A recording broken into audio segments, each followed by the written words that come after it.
Waste Asia में चल रहे कॉन्फ्लिक्ट को देखते हुए अब सरकार जो है सख्ती से पेट्रोल और डीजल पर जो है डिपेंडेंसी कम करने वाली है। इसके लिए अब सरकार फ्लेक्स फ्यूल व्हीकल पॉलिसी लाने की तैयारी कर रही है। फ्लेक्स फ्यूल यानी कि ऐसा फ्यूल जिसमें इथेनॉल की मात्रा ज़्यादा और पेट्रोल की मात्रा कम। देखिए अभी का क्या डेटा है। अभी भारत में फिलहाल E20 यानी 20% इथेनॉल ब्लेंडिंग लागू है। सरकार इस 20% को 85% करना चाहती है। इसके पीछे के तर्क की बात की जाए तो कार्बन एमिशन को कम करने के उद्देश्य और पेट्रोल पर डिपेंडेंसी कम करने के मकसद से फैसला लिया जा सकता है। प्रवीण सर, आज यानी 20 अप्रैल को वर्किंग ग्रुप की बैठक होनी है। बैठक जो है दोपहर 3:30 के आसपास होगी और सर इस बैठक में इसी मुद्दे पर चर्चा होगी कि E85 फ्लेक्स फ्यूल गाड़ियों को जो है पूरे देश में कैसे लागू किया जाए, इसके रोड मैप और इसके जो है चैलेंजेस को लेकर आज बैठक में बातचीत हो सकती है। पूरा मामला सर इथेनॉल ब्लेंडिंग का है। सर E20 हम लोग तमाम गाड़ियों में देखते आ रहे हैं। क्या सर वो जो स्टिकर है E20 का वो बहुत जल्द E85 का हो जाएगा क्या? ये देखिए E20 को जब सरकार ने लागू किया था तब उसको लेकर भी बड़ी भारी भरकम रार छिड़ी थी। बड़ा जो कंज्यूमर हैं या जो गाड़ी चलाते हैं जिनके पास पेट्रोल व्हीकल हैं उनकी तरफ से एक बहुत बड़ा रिबटल आया था कि साहब हमारी गाड़ियों में परेशानी हो रही है। हमारी गाड़ी जब कंप्लाइंट ही नहीं है, इंजन जो है वो E20 कंप्लाइंट नहीं है, उसमें आप आखिर कैसे ज़बरदस्ती इस तरह का तेल डाल सकते हैं। बात ये भी आई कि आप क्यों नहीं एक ऑप्शन देते हैं जहाँ पे कि जो चाहे वो E20 डलवा ले, जो न चाहे वो अपना नॉर्मल पेट्रोल डला ले। लेकिन सरकार ने इस चीज़ को माना नहीं, तमाम तर्क खारिज किए गए और सरकार की तरफ से कहा गया कि ज़्यादातर व्हीकल जो आ रहे हैं नए वो E20 कंप्लाइंट हैं उनके इंजन। लेकिन आप समझिए कि नई गाड़ियां बहुत जो लोगों ने खरीदी भी हैं, लेकिन पुरानी गाड़ियां भी तमाम लोगों के पास हैं और उसमें इंजन के साथ दिक्कतें, इस तरह की बातें सामने आई। अब सरकार अगले लेवल का काम कर रही है और अगले लेवल का काम ये है कि E20 नहीं, अब 85% जो आप 1 लीटर पेट्रोल खरीदने जाएंगे तो उसमें 85% होगा एथेनॉल और 15% होगा सिर्फ पेट्रोल। जी। अब क्या 2-3 सवाल बड़े पैदा होते हैं विशाल। क्या सरकार जब 85% एथेनॉल आपको देगी 1 लीटर तेल में, तो उसमें क्या उसकी कीमत को कम किया जाएगा? क्योंकि आप जाहिर बात है कि पहले 100% पेट्रोल मिलता था तो उसकी आप कीमत लेते थे उसमें एक्साइज ड्यूटी वगैरह लगा के।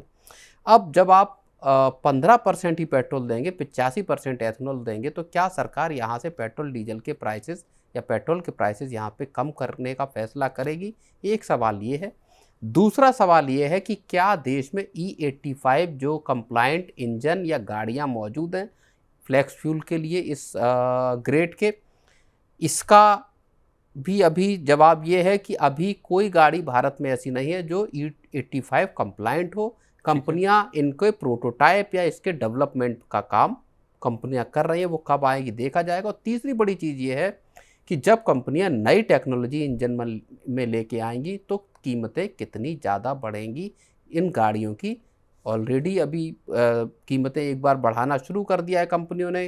फिर कैफ़े नॉर्म्स, आपके 2027 से सेफ्टी के नॉर्म्स, इन सबको मिला लें तो कंपनियां गाड़ियों के, और माना ये जा रहा है कि E85 कंप्लाइंट जब इंजन आप लेकर आएंगे उसका पूरा मैकेनिज्म, तो तकरीबन 50,000 रुपये एक गाड़ी का प्राइस मिनिमम बढ़ेगा। इसके साथ कैफ़े नॉर्म्स और बाकी चीज़ों को अगर आप जोड़ लेंगे तो क्या आम व्यक्ति इन गाड़ियों को खरीद पाएगा? ये एक बड़ा सवाल यहाँ से पैदा हो जी रहा है। सर, एक तरफ ये भी दिया जा रहा है कि देश में जो है सरप्लस में है इथेनॉल, तो क्यों ना जो है इस सरप्लस को जो है मतलब जो विपदा में अवसर जो माना जाता है सर उस समय इसको यूज़ कर लिया जाए। तो सर ये तर्क देना सही है कि मान लीजिए सरप्लस में है तो चलिए हम उसको मिलाकर ज़्यादा जो है नहीं, बिल्कुल मिला लिया जाना चाहिए, उसमें कोई खराबी नहीं, क्योंकि उससे एमिशन को भी बताते हैं कि कम होता है, अच्छी बात है।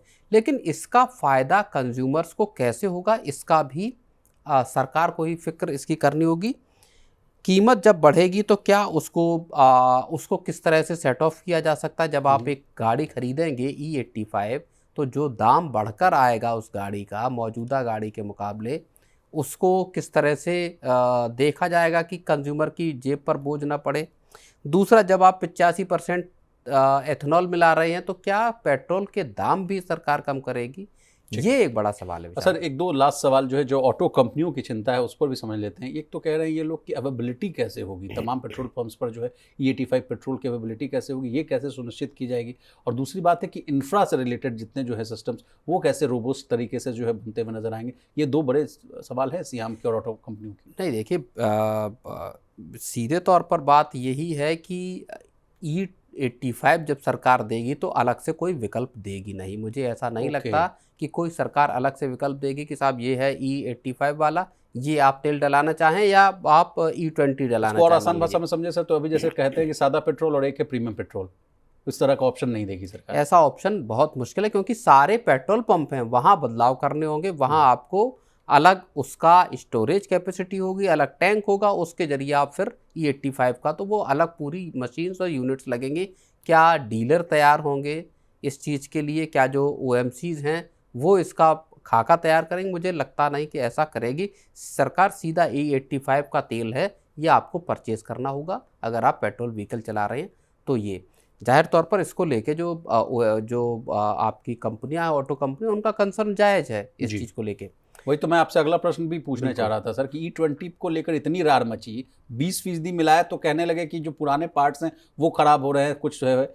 तो जब 85% मिलावट होगी तो जो पुरानी गाड़ियों का जो तबका है, जिनको जो तमाम लोग, उनके सामने जाहिर तौर पर बड़ी मुश्किल आ जाएगी कि गाड़ियां आप सड़क पर किस तरह से चलाएंगे, इसमें जो समस्याएं पैदा होंगी उसकी जिम्मेदारी कौन लेगा? कार कंपनियां तो जिम्मेदारी लेंगी नहीं।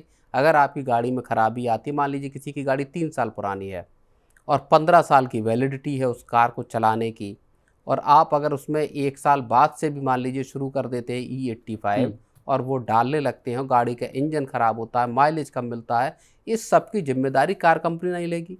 क्या इंजन ख़राब होता है तो इंश्योरेंस कंपनी उसकी जिम्मेदारी लेगी। इंश्योरेंस कंपनी कहेगी साहब आपकी गाड़ी नॉर्मल पेट्रोल पे चलाने के लिए थी, पिछली बार बहुत रार हुआ था इस बात को लेकर रार हुई थी। अब E85 तुम डला रहे हो तेल, तो उसकी जिम्मेदारी बीमा कंपनी तो लेगी नहीं। तो अल्टीमेटली क्या आम आदमी की जेब पर इसका बोझ पड़ने वाला है? ये बहुत अच्छी बात आपने कही सर कि ना बीमा कंपनी जिम्मेवारी लेगी, ना जो है ऑटो कंपनियां जो बना रही वो जिम्मेवारी लेगी।